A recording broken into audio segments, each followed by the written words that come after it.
Buenas tardes, gracias por acompañarnos en este en vivo mediante Zoom y Facebook Live al taller de intervención educativa en el trastorno del espectro autista. Quiero dar la bienvenida a cada uno de ustedes y también saludar a nuestra expositora del día de hoy, la doctora Margarita Quito.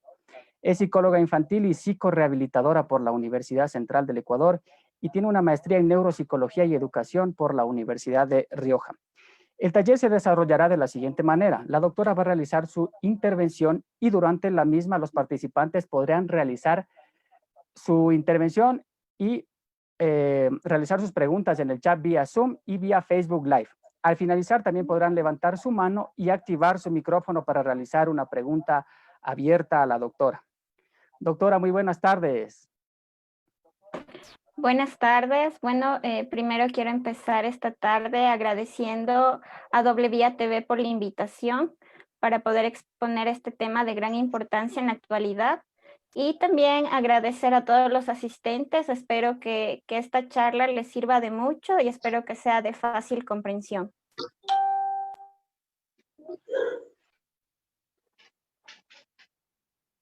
Listo, doctora. Entonces, empecemos, por favor.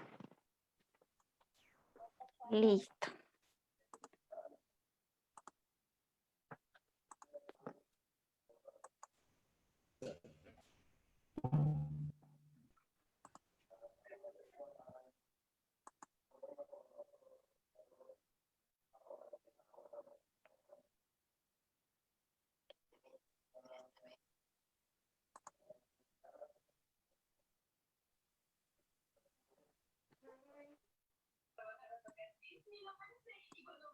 Listo.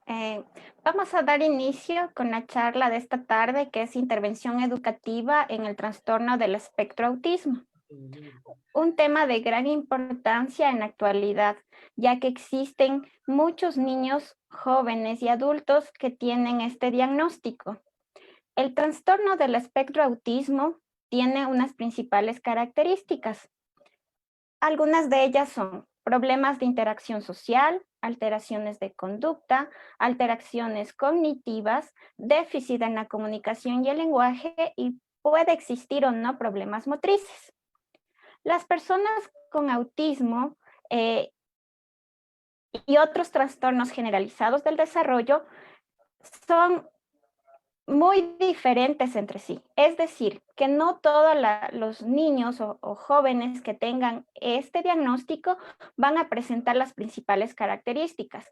Y es así que en algunos casos podemos tener niños que tienen un retraso en el lenguaje y otros, en cambio, presentan un lenguaje no verbal, es decir, que no presentan un tipo de comunicación expresiva, ¿sí? En algunos casos también este diagnóstico puede estar acompañado de una discapacidad intelectual que puede ser leve, moderada, grave o profunda. Al igual que pueden presentarse problemas motrices, ¿sí? En algunos casos el autismo puede venir acompañado también de una parálisis cerebral infantil. Y lo que es más común en estos niños es el problema de interacción social. Son niños que se encuentran aislados, que no les gusta estar en contacto con otras personas, con otros niños, y también tienen un déficit en todo lo que es el área emocional y emotiva, ¿sí? Entonces, como les explicaba, este trastorno puede presentar cualquiera de estas características. No todos van a tener siempre todas las características, pero lo que sí podemos evidenciar, lo más evidente, es el déficit en la comunicación y el lenguaje y el problema de interacción social, que eso lo podemos encontrar a partir de los 3 años de edad.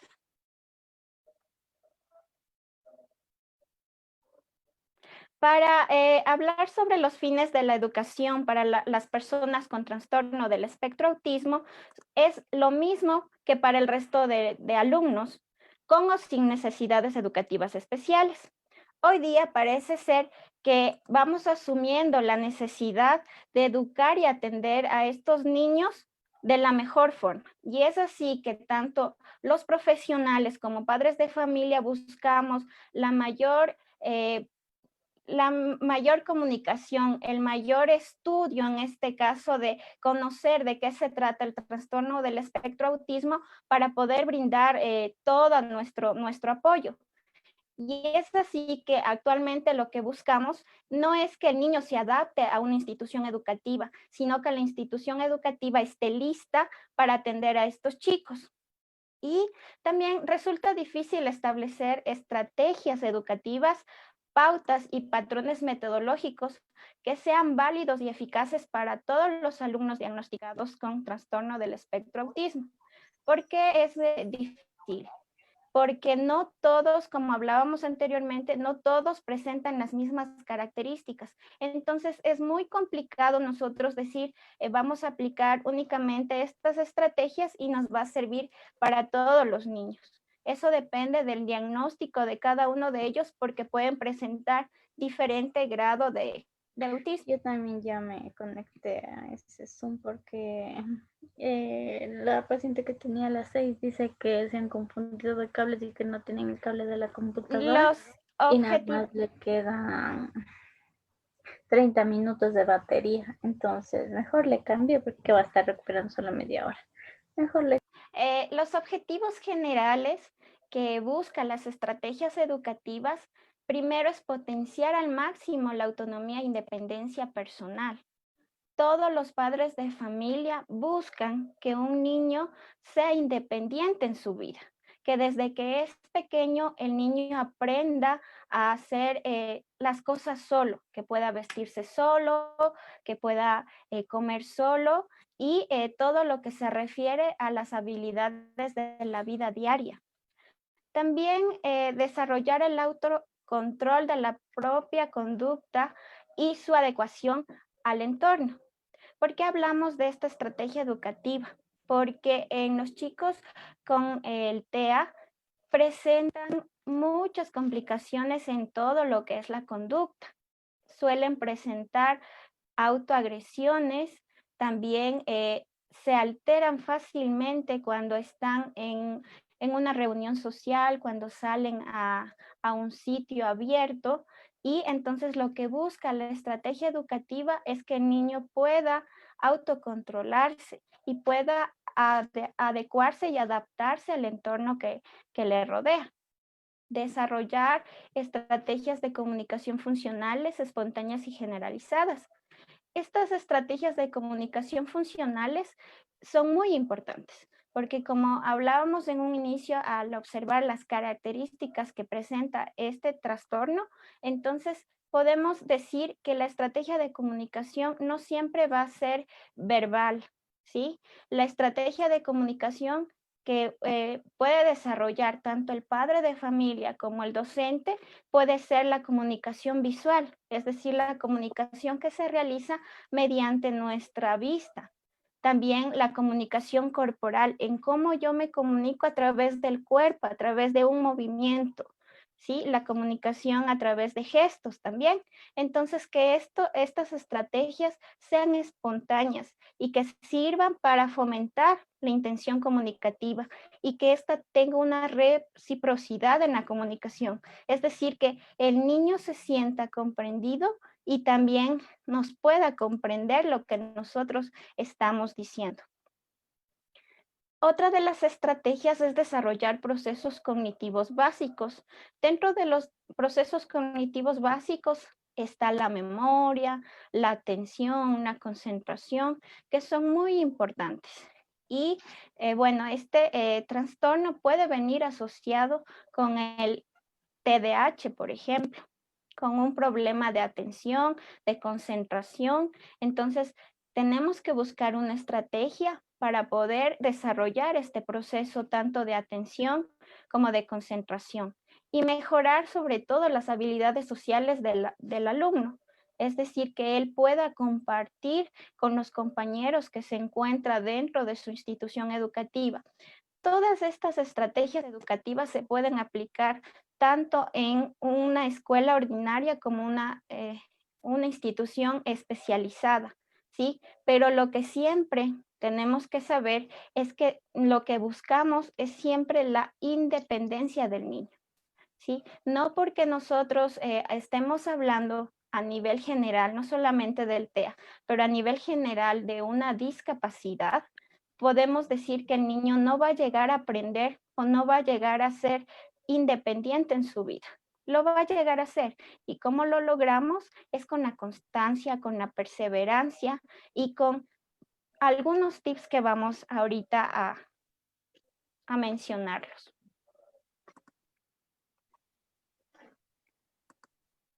El profesor o el docente que trabaja dentro de una institución con un niño con este trastorno cuenta con 3 herramientas básicas, ¿sí? Que son, primero, que se realiza una adaptación del currículo, también que se realiza criterios metodológicos y el tercero y muy importante es sobre las actividades que el docente tiene que implementar con estos niños.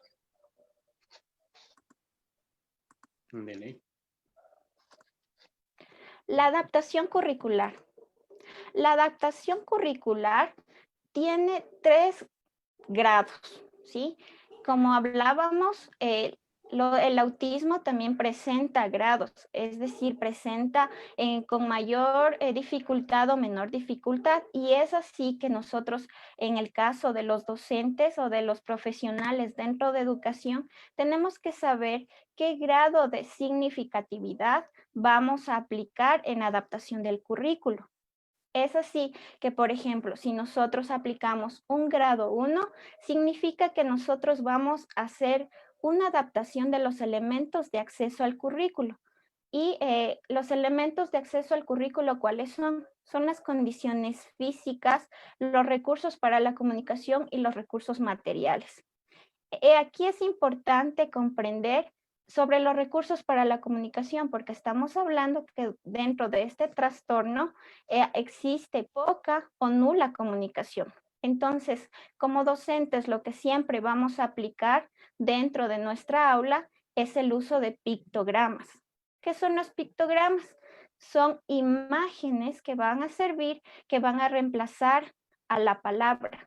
Es así que, por ejemplo, si yo quiero que el niño empiece saludando, entonces si no, el niño no puede decir hola, entonces yo le voy a indicar el pictograma que está una imagen y está la mano saludando. Entonces ese es el pictograma y el niño va a entender, va a comprender que vamos a empezar nuestra actividad saludando. Entonces ese es el primer grado de adaptación que podemos hacer dentro del currículo para estos chicos. Y también los recursos materiales. Todos los recursos materiales igual van englobados siempre al uso de imágenes y de anticipadores. Cuando a un niño con autismo no le anticipamos una actividad o cuando a un niño con autismo no le indicamos mediante una imagen la actividad que vamos a cumplir, es ahí cuando se producen las alteraciones de conducta. Entonces, muchas veces dentro de aula decimos, ¿qué pasó? Que el niño se alteró, pero es porque no estamos llevando el anticipador, no estamos anticipando la actividad que estamos realizando. El grado 2 de adaptación curricular se refiere principalmente a la metodología. Y es así que en la metodología nosotros tenemos que ver el centro de interés del estudiante. Estos chicos siempre tienen un interés en una determinada cosa. Por ejemplo, si al niño le gusta algo de las plantas, entonces a través de las plantas yo voy a empezar la actividad para poder desarrollar el proceso de empatía, para que el niño se sienta seguro dentro de aula porque sabe que está con el centro de interés, con lo que a él le gusta y a partir de ello desencadenar todas las actividades académicas. También es importante los grupos de apoyo. ¿Qué son los grupos de apoyo? Es así que dentro de aula nosotros vamos a encontrar niños que nos van a poder ayudar incluso con sus compañeros, porque sabemos también que los niños aprenden por imitación. Y también podemos hablar de la zona de desarrollo próximo. ¿Y qué es eso? Es que el niño va a aprender del compañero que está junto. El compañero le va a ayudar, le va a motivar y va a ser su ejemplo, su guía para que el niño con TEA pueda sentirse apoyado y pueda ser de mejor manera llevar la actividad académica. Y también el proyecto funcional. Los proyectos funcionales son de gran ayuda. ¿Por qué? Porque eso permite que el niño se sienta hacer algo significativo. Y es así que si yo desarrollo una actividad divertida, una actividad recreativa, pero que a la vez sea significativa, entonces voy a generar un mayor aprendizaje. El grado 3 de la adaptación curricular son las destrezas, los objetivos, los criterios de evaluación y el DIAC, ¿sí? Este grado de adaptación es el más significativo, podríamos decirlo, que se le realiza a la adaptación del currículo. ¿Por qué? Porque al hablar del DIAC estamos hablando del documento individual de adaptación curricular. Este documento individual de adaptación curricular es el que le realiza dentro de la institución educativa, en donde primero se realiza la ficha de detección, es decir, para saber todas las habilidades que presenta el estudiante, ¿sí? También aquí vamos a conocer el estilo de aprendizaje. Existen diferentes estilos y tenemos que conocer, para nosotros poder hacer una adaptación al currículo, nosotros tenemos que saber el estilo de aprendizaje que tiene el estudiante. Y también dentro del DIAC se hace la evaluación neuropsicológica, que es una evaluación completa del estudiante para conocer todo lo referente, no solamente al nivel académico, sino a nivel de todas las áreas del desarrollo del niño.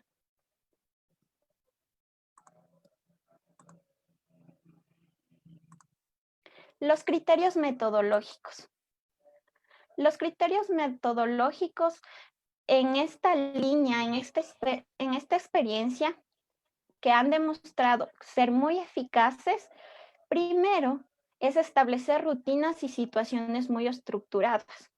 Con estos chicos nosotros tenemos que ser muy rutinarios. Por ejemplo, si todos los días yo empiezo mi clase con una canción o con un canto de bienvenida, si estoy trabajando en una aula de educación básica elemental, que es los primeros años de educación, pues tengo que hacerlo todos los días. ¿Por qué? Porque estos niños son muy rutinarios. El momento en el que yo, por ejemplo, lunes, martes y miércoles estoy empezando en mi aula con una canción y el jueves por alguna situación olvidé hacerlo, entonces esto provoca en ellos un desorden a nivel sensorial, a nivel de su estructura mental, y eso provoca un problema de conducta. Entonces ahí empezamos a ver una alteración. Entonces el niño puede empezar a gritar, puede empezar a taparse los oídos, puede empezar a ponerse agresivo y muchas veces no sabemos por qué, pero es porque ellos son muy rutinarios. Nosotros, aparte de anticipar siempre la actividad, lo que vamos a hacer con un pictograma, pues nosotros tenemos que ser súper constantes, perseverantes y no olvidarnos nunca el horario. O sea, con ellos tenemos que ponernos un horario desde el momento que ingresa el niño hacia el aula hasta el momento en que ya sale a su casa. ¿Sí? Eso provoca que él tenga una situación muy estructurada dentro de aula y también evita que la organización espacio-temporal esté desorganizada, ¿sí? Entonces, es muy importante también evitar elementos de distracción, ¿sí? Dentro de aula es aconsejable que no tengamos muchos elementos que puedan provocar que el niño se distraiga fácilmente, porque esto hace que estos niños pierdan la atención, la concentración. Además, es importante el uso de agendas. El uso de agendas para que el alumno pueda tener muy bien organizado el tiempo. ¿sí? Así como nosotros como profesionales o como adultos manejamos agendas para conocer qué vamos a hacer desde en horarios o en fechas, igual estos niños lo necesitan, porque eso es un anticipador. Eso le va a permitir al niño tener estructurado su espacio, su tiempo, y le va a evitar lo que ya hablamos, los problemas de conducta. El aprendizaje debe hacerse en contextos naturales, ¿sí? Con ellos no podemos suponer, tenemos que ser muy claros y hablar directamente. No podemos hablar de forma muy como que necesitamos que él comprenda con una pequeña frase algo, no, tenemos que ser súper claros y directos en lo que nosotros queremos decir y tomar los propios intereses del alumno, es decir, como punto de partida, o sea, para lograr esa empatía, esa buena relación entre docente y estudiante él pueda, para que él pueda motivarse al aprendizaje. Las actividades, miren, en esta imagen, si podemos observar, estos son pictogramas y aquí estamos un poquito hablando sobre lo que está haciendo el niño, ¿sí? Desde que ingresa, por ejemplo, está cantando, va a desayunar, luego va a jugar. Entonces ahí tenemos el ejemplo de lo que son los pictogramas, que son muy importantes para estos niños siempre en todas las actividades. Ahorita estamos hablando en cuanto a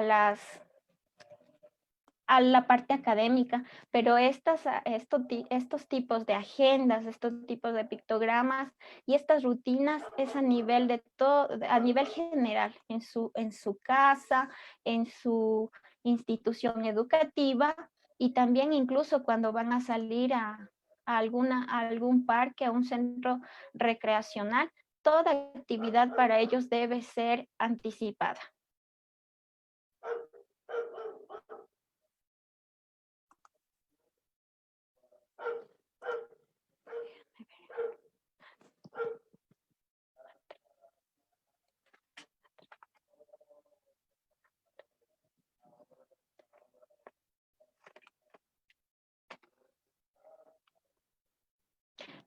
Para las actividades es súper importante organizar los espacios, organizar el tiempo, para que los alumnos se facilite el desarrollo de las estrategias de comunicación con el entorno, para comprender las informaciones del medio y para que el niño pueda expresar estados emocionales y necesidades básicas. Entonces, es súper importante la organización. Entonces, no hay que olvidarnos. Primero, la anticipación, el uso de las rutinas, el uso de pictogramas y organizar los espacios, organizar las actividades. Debemos dirigirnos siempre al niño en un lenguaje claro, concreto y pausado, usando pocas palabras para que él pueda comprender una orden, para que él pueda entender lo que nosotros estamos diciendo. Y también necesitamos utilizar reforzadores suficientemente poderosos para mantener la motivación del niño, para que el niño se sienta motivado y esté siempre atento a la parte académica o a la actividad, porque no siempre tiene que ser algo enfocado en lo académico, sino a nivel general de todas las habilidades de su vida diaria para que él pueda motivarse a aprender.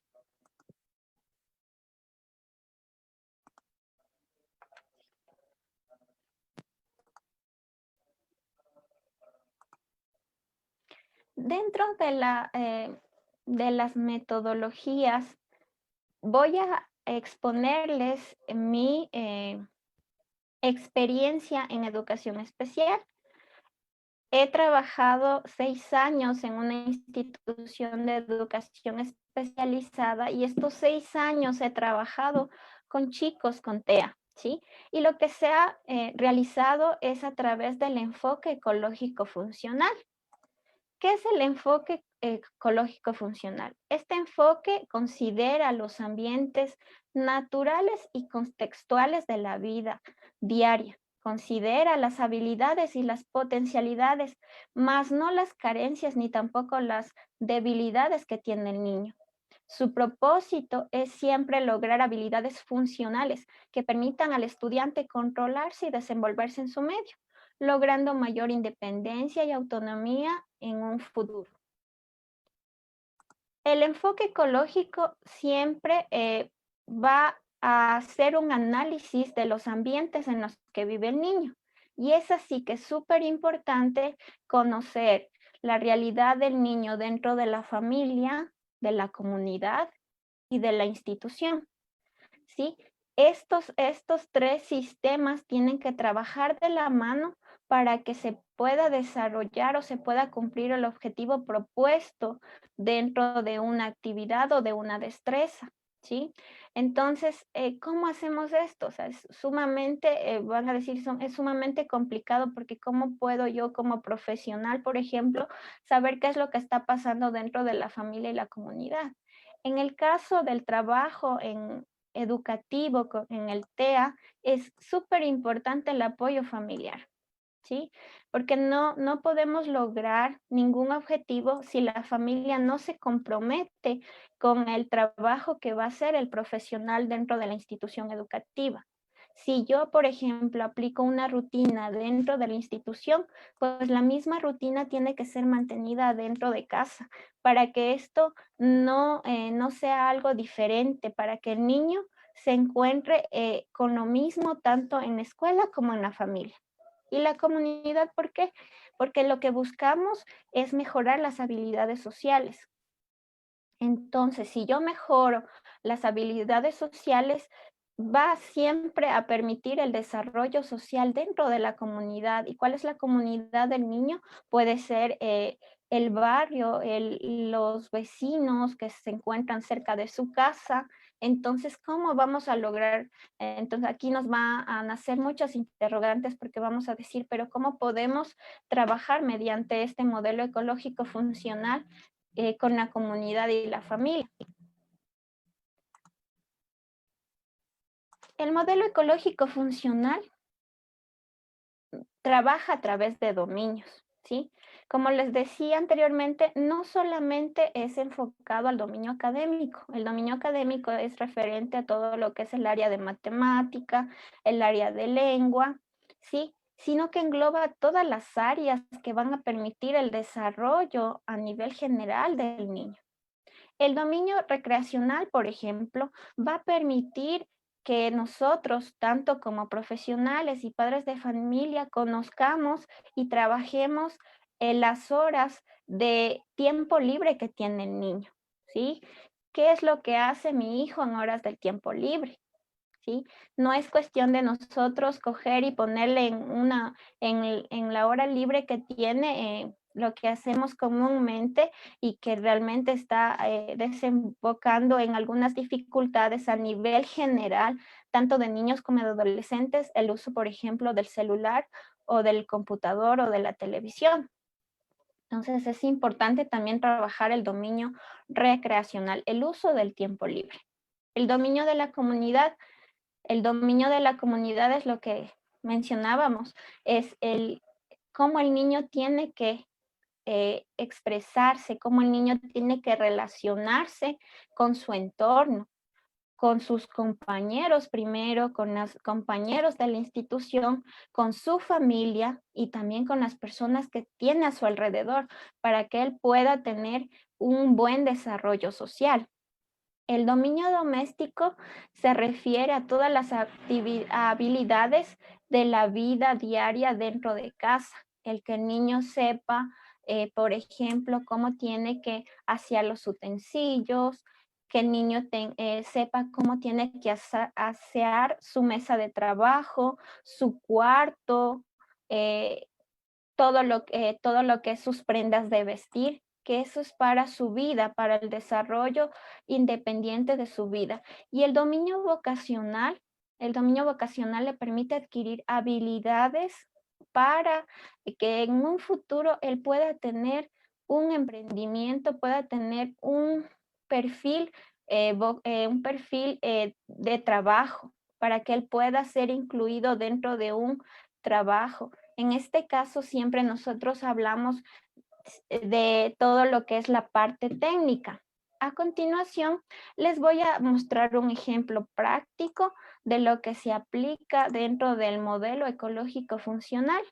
Y es así que, por ejemplo, se realiza elaboración de figuras de chocolate, ¿ya? Esa es la actividad funcional que se implementa, que se trabaja con estos chicos.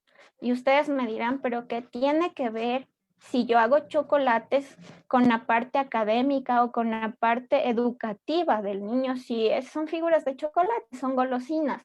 No, esto tiene que ver mucho porque estamos hablando de una actividad que va a desglosar toda la parte académica, la parte recreativa. Y es así que, por ejemplo, si yo tengo la actividad de la elaboración de figuras de chocolate, ¿cómo trabajo el dominio académico en esta actividad? El dominio académico va en la parte de matemáticas, por ejemplo. Si yo trabajo con niños de la parte elemental de los primeros años y yo quiero que estos niños aprendan a sumar, por ejemplo, o aprendan a contar, ¿qué es lo que tengo que hacer? Entonces, yo le explico al niño la cantidad de chocolate primero que vamos a ocupar para hacer las figuras de chocolate. También le explico que vamos a rellenar estos chocolates, por ejemplo, con pasas, y estas pasas tienen que ser contadas para nosotros poder poner en el molde. Entonces estoy haciendo que el niño aprenda las matemáticas, pero no del modelo tradicional, en donde yo voy a una pizarra y le escribo, a ver, este es el 1 o este es el 2, o al contrario, 1 más 2 es 3, porque eso no va a servir con estos chicos, porque ahí no me van a poner atención, porque ahí no voy a tener un aprendizaje significativo para su vida, porque estos niños no les va a llamar la atención. Pero si yo con una actividad funcional, con una actividad muy recreativa, le enseño, porque, a ver, todos los que están aquí atendiendo esta charla, ¿quién me puede decir que de chiquitos, de niños, no nos ha gustado los chocolates? ¿Sí? Entonces, si estamos trabajando con chocolate, que es algo súper delicioso para los chicos, voy a motivar al niño y va a aprender la parte de matemáticas. Va a aprender también la parte de lengua, ¿cómo? Porque le estoy enseñando la receta, le estoy enseñando qué es lo que tiene que hacer. Entonces, ahí engloba el dominio académico, la parte académica. Y ahora el dominio de la comunidad, igual. ¿Cómo lo vamos a hacer? Vamos a enseñarle al niño que después de hacer el chocolate, vamos a poner en una fundita y vamos a tratar de vender el producto hacia nuestros compañeros, hacia nuestros familiares y hacia nuestros vecinos.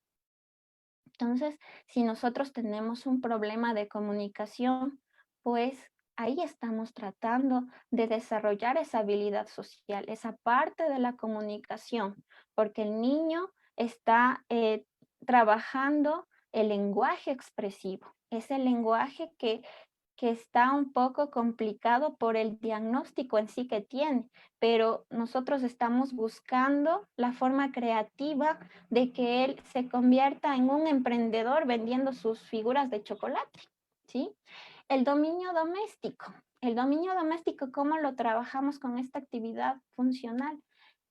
Es aprendiendo que el niño sepa qué es lo que tiene que lavar los utensilios, incluso con ayuda del docente o del padre de familia, el niño va a aprender a utilizar la cocina. Entonces estamos aprendiendo habilidades para su vida diaria que le van a servir para cuando él sea más joven y adulto y él pueda solo preparar sus alimentos.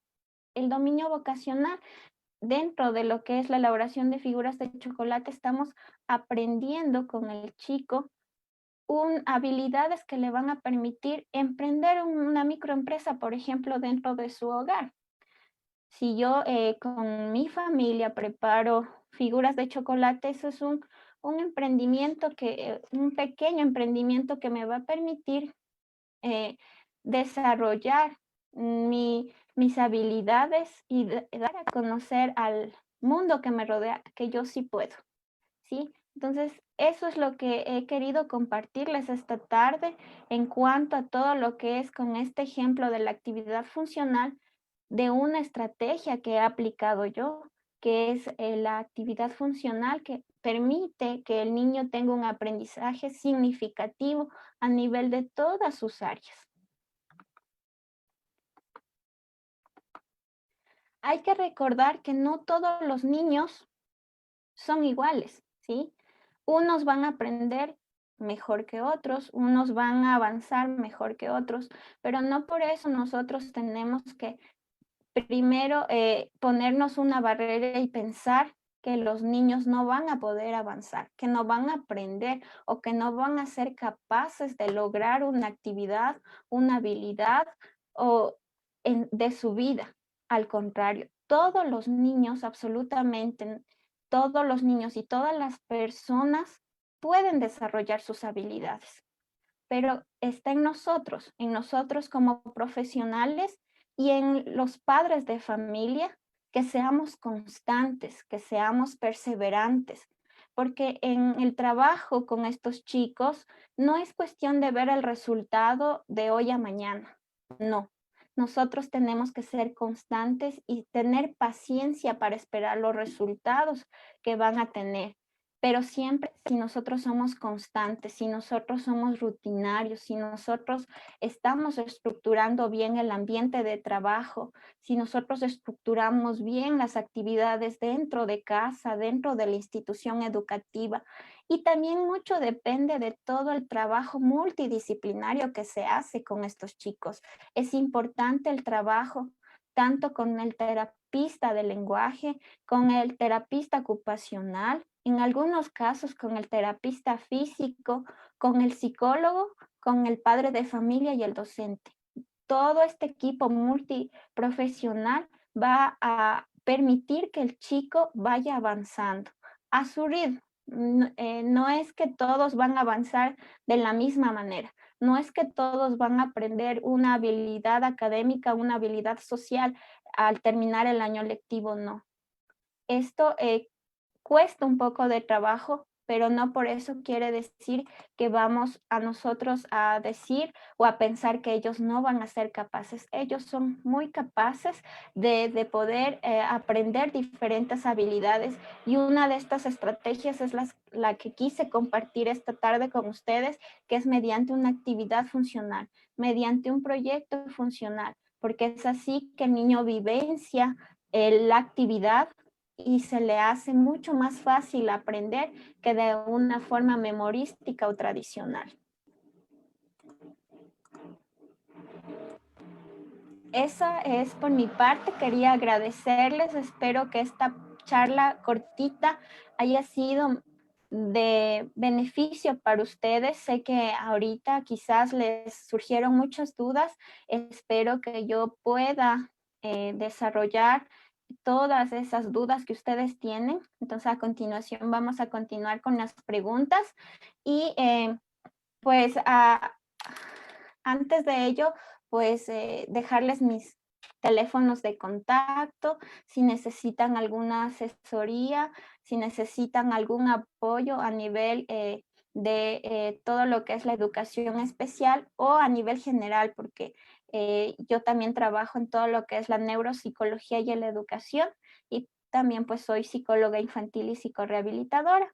Están mis contactos o también me pueden contactar mediante la página WIA TV, que ha tenido la amabilidad de hoy invitarme a esta charla. Entonces, a continuación, vamos a proseguir con las preguntas para despejar todas las dudas o inquietudes que hayan tenido durante esta charla.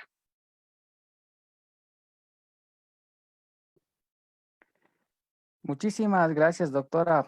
Bueno, vamos a empezar con las preguntas que nos están llegando. Tenemos la primera pregunta. Nos dicen, mi niño tiene 3 años y llora muchísimo en el momento del baño y en el cepillado de los dientes.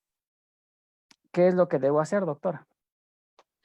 Ya, como les mencionaba en un inicio, todas las características suelen presentarse a partir de los 3 años de edad. Mm, Y aquí estamos observando que el niño tiene una hipersensibilidad a nivel táctil, puede ser por eso es la molestia cuando está cepillándose los dientes. No sé cuál era la otra actividad, si me repites, por favor.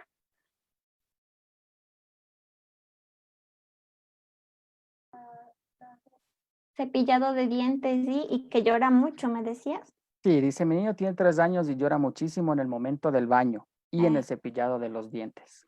Sí, o sea, normalmente, ya les digo, estos chicos, o sea, tienen hipersensibilidad, puede ser a nivel táctil, a nivel auditiva, pero lo que yo puedo observar en este caso es que puede ser a nivel táctil, pero siempre hay que despejar, es decir, que es importantísimo que acuda a una evaluación neuropsicológica, porque únicamente con esta característica no podemos decir su niño ya tiene TEA, ¿sí? Es el profesional a través de una valoración neuropsicológica el que va a afirmar o rechazar este tipo de diagnóstico. Entonces, es importante, si nosotros vemos que a partir de los 3 años empiezan con estas dificultades, que lloran, que se molestan con el ruido, que también no les gusta la interacción social, que no empiezan a tener una sonrisa social, entonces son momentos en los que nosotros como padres de familia tenemos que acudir a un profesional para que sea él el que despeje esta duda y nos diga qué es lo que realmente tenemos que hacer. Listo, doctora, muchas gracias. Tenemos otra pregunta de Maribel Lema. Nos dice, ¿qué profesional puede realizar el diagnóstico del TEA y hay algún límite de edad? El límite de edad para realizar un diagnóstico durante el TEA no existe, pero el profesional a cargo es el equipo multidisciplinario.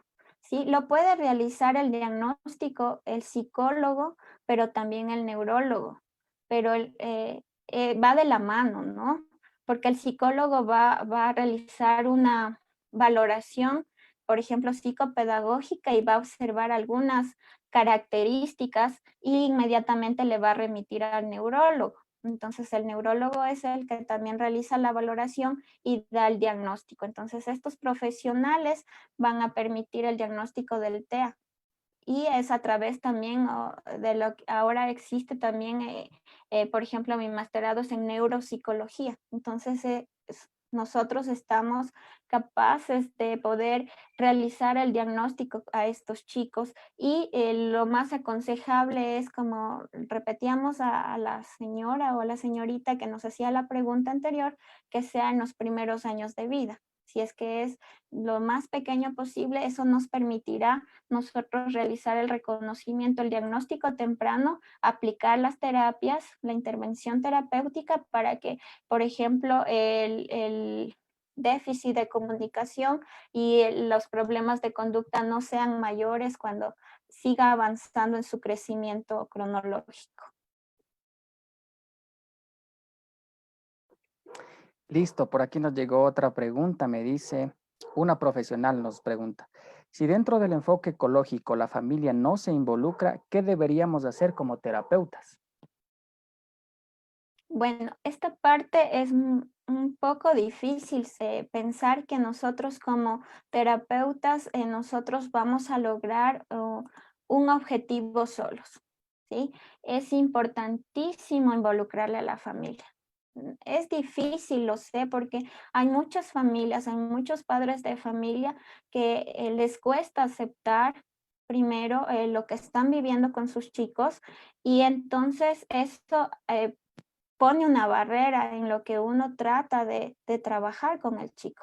pero nosotros tenemos que motivar. ¿Y cómo le motivo? Es a través también de las actividades. O sea, no es cuestión de que solamente al chico le voy a enseñar, por ejemplo, las rutinas o los anticipadores que tiene, que se utiliza dentro de la institución. Tiene que hacerlo dentro de casa. Necesariamente tenemos que, como profesional, nosotros buscar una motivación para la familia, para que la familia se involucre, porque si no tenemos el apoyo de la familia nos va a costar mucho trabajo.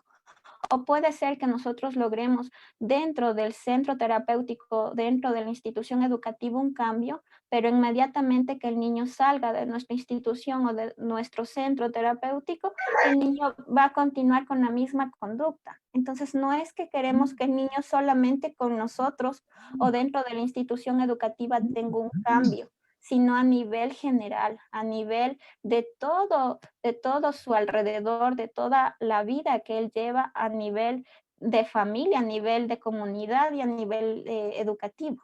Entonces, si no vamos a lograr, tenemos que buscar una estrategia necesariamente para poder trabajar de la mano. Siempre en el trabajo de educación especial y de los chicos con TEA, siempre es importante el trabajo y el apoyo de la familia. Listo, por aquí está otra pregunta. ¿Los niños con TEA pueden incluirse en escuelas regulares o de qué depende que se puedan incluir? Los niños con TEA sí pueden ser incluidos porque hablábamos de que existen grados, ¿sí? Hay chicos que tienen asociados otros tipos de discapacidad que no les permiten ser incluidos dentro de una educación ordinaria, porque, por ejemplo, pueden tener asociado multidiscapacidades y eso impide que puedan ser incluidos, pero en algunos casos sí se logra.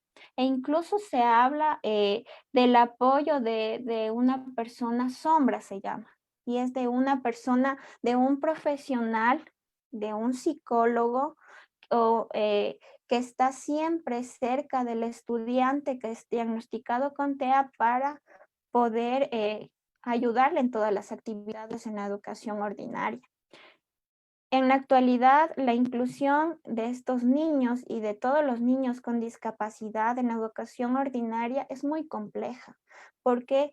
Porque los docentes, los profesionales educativos no están preparados para poder atender a estos chicos, ¿sí? No saben qué hacer. Si llega un niño con TEA, pues realmente se empiezan a desesperar y no saben qué es lo que tienen que hacer.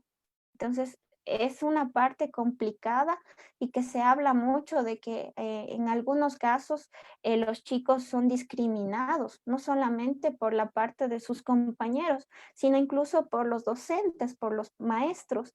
Pero esto lo podemos mitigar o lo podemos tratar de minimizar con la autoeducación, conociendo qué es el trastorno, qué es lo que tenemos que hacer, porque estos chicos sí pueden ser incluidos, pero lo que sí, como profesionales, tenemos que estar conscientes de que estos chicos no siempre van a avanzar a manera de todo el grupo, pueden avanzar a su ritmo y nosotros también tenemos que saber la adaptación que tenemos que hacer, la adaptación curricular que hablábamos en la charla, es decir, qué grado de adaptación tengo que hacer, si tengo que hacer un grado de adaptación 1, 2 o 3, y eso tratar de trabajar siempre para que el niño tenga un buen aprendizaje académico. Entonces sí, los chicos sí pueden ser incluidos en educación ordinaria, e incluso podemos conocer y podemos citar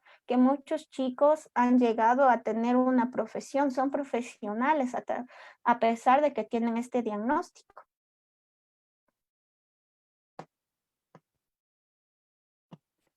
Listo, por aquí nos escribe Mari Pasquel. Pregunta, ¿por qué no se puede diagnosticar el TEA antes de los 3 años, es decir, en niños de 1 o 2 años de edad? ¿Por qué no hablamos de un diagnóstico en esta parte? Porque, a ver, si nosotros estamos hablando del desarrollo psicomotor de los chicos, a partir del año estamos hablando de que el niño está desarrollando ya un lenguaje expresivo, ¿sí?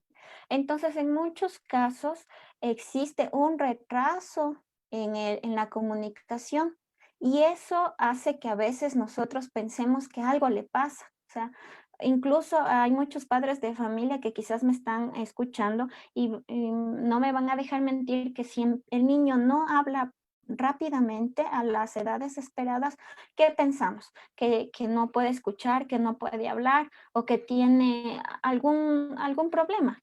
Pero no siempre es porque existe un trastorno, porque existe algún problema, alguna discapacidad, sino que porque simplemente se retrasó, porque no existe la estimulación adecuada del niño o porque el niño está muy sobreprotegido. Entonces, dentro de estos primeros años de vida es un poco complicado porque se puede, como nos podemos equivocar en esa parte, ¿sí? Tenemos que a partir de los 3 años nosotros podemos ver cuando ya empieza la educación, también la preinicial, por ejemplo. Entonces ahí podemos ver que el niño, por ejemplo, no le gusta estar en compañía de otros niños, que no le gusta hablar, que no le gusta hacer contacto visual, que no, que hace berrinches o que se altera cuando escucha sonidos fuertes. Entonces, por eso el diagnóstico puede empezar desde los 3 años, pero como padre de familia, yo sí empiezo a evidenciar diferentes características desde que nació. Por ejemplo, la sonrisa social. El niño no va a tener una sonrisa cuando usted le hace algún movimiento o algo, entonces sabemos que los bebés empiezan con una sonrisa emotiva o que se emocionan. Entonces, en muchos casos estos niños no. ¿Y qué hace pensar al padre de familia? Es que o no está mirando o no está escuchando. Eso es lo primero que pensamos, pero por eso, o sea, todas estas características ya se engloban a partir de los 3 años de edad y es ahí cuando nosotros ya podemos empezar con un diagnóstico temprano del TEA y poder aplicar una intervención terapéutica que nos va a ayudar para un buen desarrollo del niño.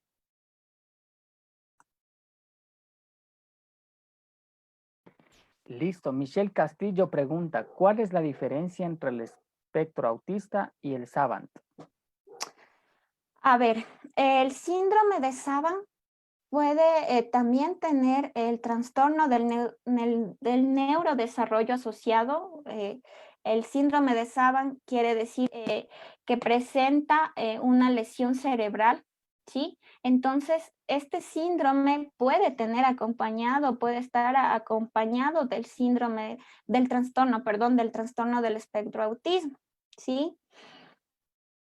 El 50% de las personas que tienen el síndrome de Savant pueden presentar autismo, ¿sí? Entonces, esa es, o sea, puede venir acompañado este síndrome con el autismo, al igual que otros síndromes. Por ejemplo, puede presentarse lo más común que he observado dentro de mi experiencia, por ejemplo, es que dentro del autismo también está acompañado la discapacidad intelectual moderada y grave, ¿sí? Entonces, es así que también dentro del síndrome del Savant está asociado al autismo. Gracias, Doc. Stephanie Salguero pregunta, ¿qué metodología o qué pauta se puede utilizar ahora en clases virtuales con los estudiantes TEA en la enseñanza general básica superior?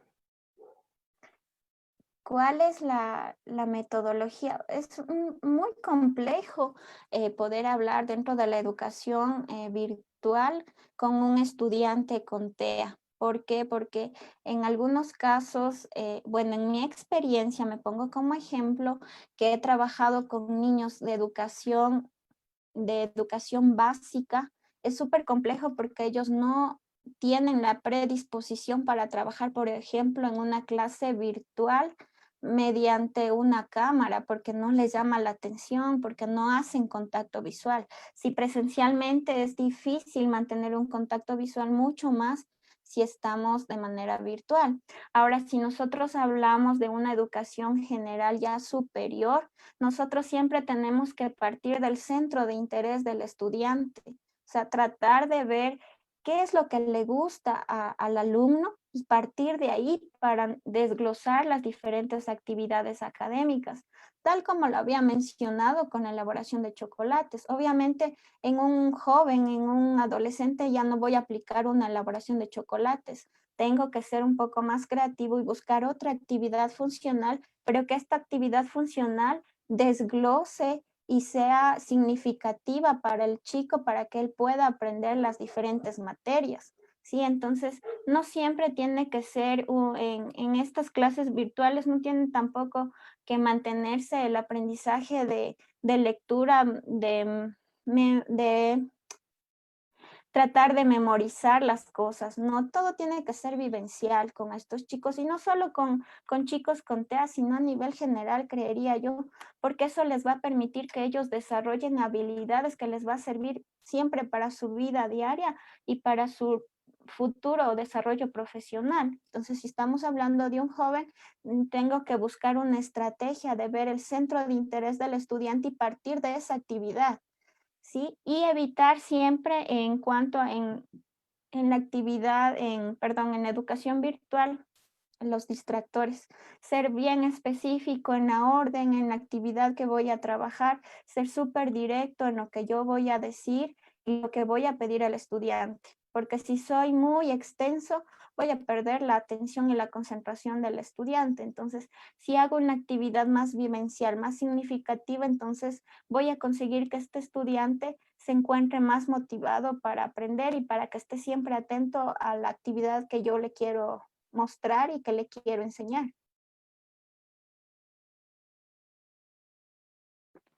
Gracias, Doc. Tenemos otra preguntita de Michelle Palma. Nos dice, yo tuve un niño con TEA y la directora del centro infantil no lo quería ya recibir, pero al final terminó recibiéndolo, pero nunca en todo el año lectivo le tuvo paciencia.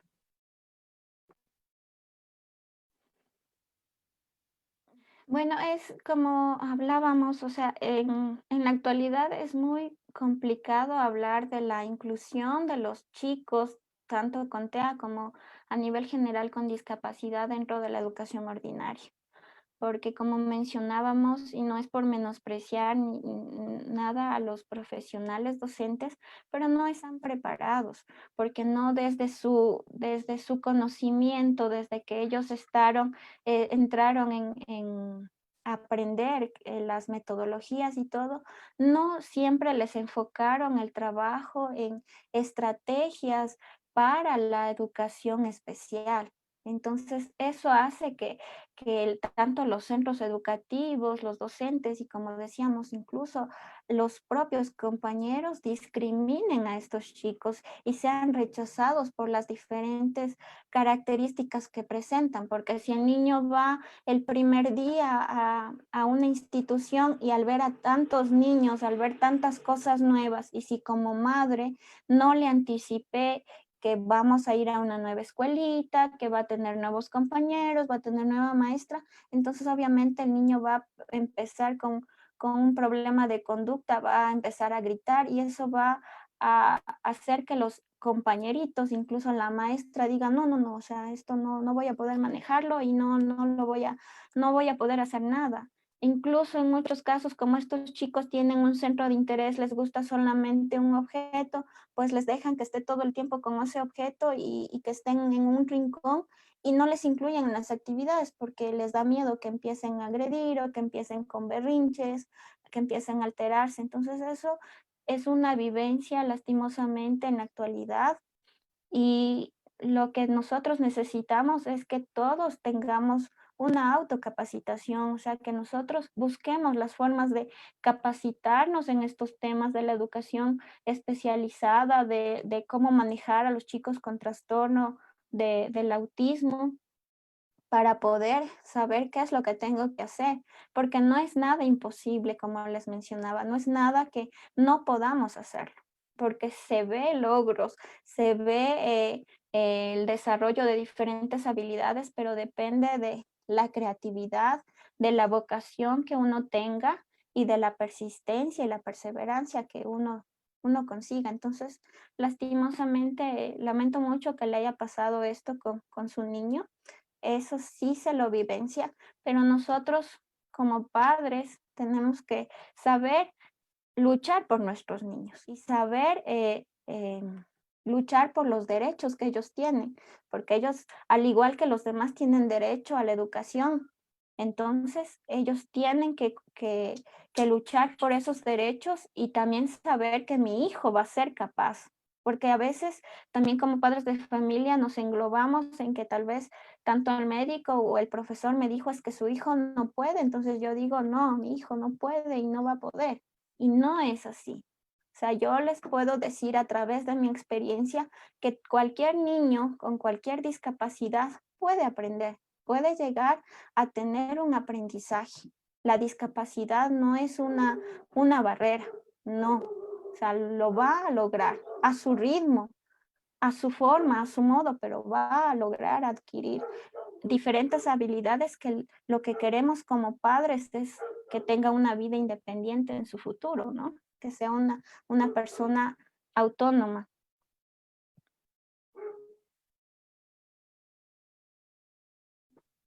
Gracias, Doc. Michelle Palma vuelve a hacer una repregunta. Indica, yo trabajé con el niño mediante juegos, los aprendizajes del niño aprendió, pero a través de qué otros métodos puedo enseñar al niño con TEA. Vuelvo a repetir y voy a ser muy persistente en este tema. O sea, está bien la parte lúdica, la parte recreativa, y es así que también logramos mucho el aprendizaje, pero sí, el aprendizaje tiene que ser a través de una actividad funcional, de una actividad que vivencia el estudiante, ¿sí? De una actividad que a él le llame la atención. ¿Ya? Si bien es cierto, si yo juego con una actividad, con algo lúdico, él aprende, sí, pero también a través de una actividad, como les puse el ejemplo de la elaboración de chocolates, es que englobo todas las habilidades, tanto académicas, tanto de las habilidades de la vida diaria, como también de las habilidades vocacionales que le va a permitir al chico adquirir todo lo que son destrezas para su futuro. Entonces, ¿cuáles son los métodos? Es a través de una actividad funcional que englobe todos estos dominios que conversamos anteriormente. Gracias, doctora. Michelle Castillo pregunta, disculpe, ¿cómo puedo actuar con un joven que tiene 30% de SI para conseguir el aprendizaje? Bueno, si nosotros hablamos de un 30% de coeficiente intelectual, estamos hablando de una discapacidad intelectual grave, ¿sí? Esto es diferente al tema que estamos tratando del trastorno del espectro autismo, pero ¿cómo puedo conseguir el aprendizaje? Es igual con esta estrategia metodológica, es a través de una actividad. Es de una actividad funcional que yo le voy a enseñar al niño todas las habilidades para su vida. O sea, hay que comprender que no, lo que buscamos no siempre es que el niño, por ejemplo, aprenda a leer y escribir, ¿sí? Muchos padres de familia siempre tienen como sueño que el niño aprenda a leer y escribir, pero pienso y como profesional puedo recomendar que no siempre, o sea, no quiero desmerecer eso, no quiero decir que eso no es importante en su vida. Es importante, pero no es lo fundamental. Lo fundamental es que el niño o el joven aprenda a ser independiente en su vida, que él pueda prepararse sus propios alimentos, que él pueda vestirse, que él pueda asear su habitación, que él pueda ser independiente, que él pueda coger un transporte solo, que él pueda ir de compras solo. Entonces, esas son habilidades que le sirven para su vida e incluso para poder tener un trabajo a futuro. O sea, no siempre tenemos que englobarnos en que el aprendizaje tiene que ser solamente la parte académica. El aprendizaje tiene que englobar todas las habilidades de toda su vida, de las habilidades de la vida diaria. En eso es lo que yo siempre pongo énfasis en que el niño o el joven tiene que aprender eso para su vida. Si él es independiente, entonces se va a poder desarrollar. porque no siempre va a estar acompañado de su familia, de su entorno inmediato. Como he conversado con muchas madres de familia, ¿cuál es el miedo más grande que ellas tienen? Es qué va a pasar con sus hijos con discapacidad después de que ellas no estén, porque siempre ellas están a cargo de sus chicos, siempre están ayudándoles en todas sus actividades. Entonces, ¿qué es lo que tenemos que buscar? Tanto el entorno familiar y los profesionales, no siempre basarnos en que tiene que aprender a sumar, a restar, a leer y escribir, no, sino a todas las habilidades para su vida independiente, para que sea una persona autónoma, para que sea independiente y pueda valerse por sí solo. Entonces, en un joven, de acuerdo a la pregunta, un joven que tiene una discapacidad intelectual grave, pues tenemos que enseñarle a las actividades de su vida, que pueda hacerlo solo, porque seguramente este joven está acostumbrado a que su familia le haga todo, ¿sí? Pero no por ello también la parte académica dejar a un lado. La parte académica la podemos enseñar igual. Vuelvo a repetir y disculpen que sea tan persistente, pero es a través de una actividad funcional que yo le voy a enseñar toda la parte académica y es más productivo, más significativo para el estudiante que sentarme en una mesa y enseñarle a ver 2 más 2 son 4, ¿sí? Listo, muchas gracias, Doc. Tenemos la última pregunta de Yalmar Tapia. ¿Cómo evalúa un niño con TEA en educación ordinaria? ¿O qué alternativas puedo tener en cuenta para evaluar? A ver, para evaluar en una educación ordinaria, esto siempre, como decíamos, tiene que ser valorado por un profesional que esté preparado en la rama, porque tiene que ser una evaluación neuropsicológica.